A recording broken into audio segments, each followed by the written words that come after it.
Hello guys, welcome back to my YouTube channel Reddy గారు vlogs. ఈరోజు మనం బ్యాచులర్ స్టైల్లో వెజ్ బిర్యానీ అయితే చేద్దాం సింపుల్గా మన దగ్గర ఉన్న ఇంగ్రీడియంట్స్తో. Let's go. ముందుగా టమాటాలు, ఆనియన్స్, పచ్చిమిర్చి కట్ చేసి పక్కన పెట్టుకోండి. మనమైతే కుక్కర్ బౌల్లో చేస్తున్నాం. సో ఆ కుక్కర్ బౌల్లో 3 నుండి 4 టేబుల్ స్పూన్ల ఆయిల్ వేయండి. గీ ఉంటే గీ కూడా వేసుకోండి మంచి ఫ్లేవర్ కోసం.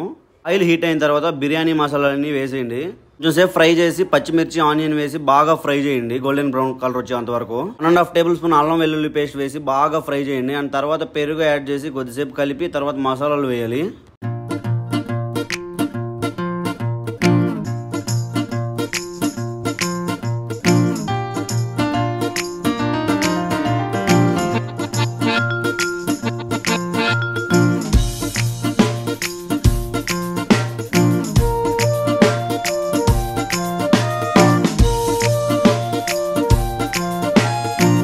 టేబుల్ స్పూన్ పసుపు, సాల్ట్ తగినంత వేసుకోండి. అది మనం పచ్చిమిర్చి వేసాం కాబట్టి కొంచెం స్పైసీగా ఉంటుంది. సో అందుకోసం కారం అనేది చూసి వేసుకోండి.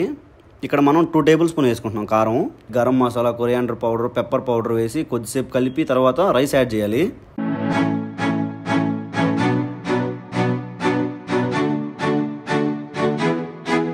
ఇక్కడ మనం 2.5 గ్లాస్ రైస్ వేసాము. బాస్మతి కాదు, మాయో నార్మల్ రైసే. 1 అవర్ రైస్ని నీళ్ళలో నానబెట్టుకోవాలి. తర్వాత రైస్ తీసి ఆ కుక్కర్ బౌల్లో వేసి జాగ్రత్తగా కలుపుకోవాలి. ఎందుకంటే అవి విరిగిపోతాయి రైస్ అనేది. 1 మినిట్ అలా రైస్ని కలిపితే ఆ ఫ్లేవర్స్ అన్ని రైస్కి పడతాయి. తర్వాత వాటర్ యాడ్ చేసుకోవాలి. ఇక్కడ మనం 2.5 గ్లాస్ ఆఫ్ రైస్ తీసుకున్నాం కాబట్టి 5 గ్లాస్ ఆఫ్ వాటర్ పోసుకోవాలి. వాటర్ యాడ్ చేసిన తర్వాత చెక్ చేసుకోండి మసాలాలన్నీ సరిపోయా లేదా అనేది. సో సరిపోకపోతే తగినంత యాడ్ చేసుకోండి.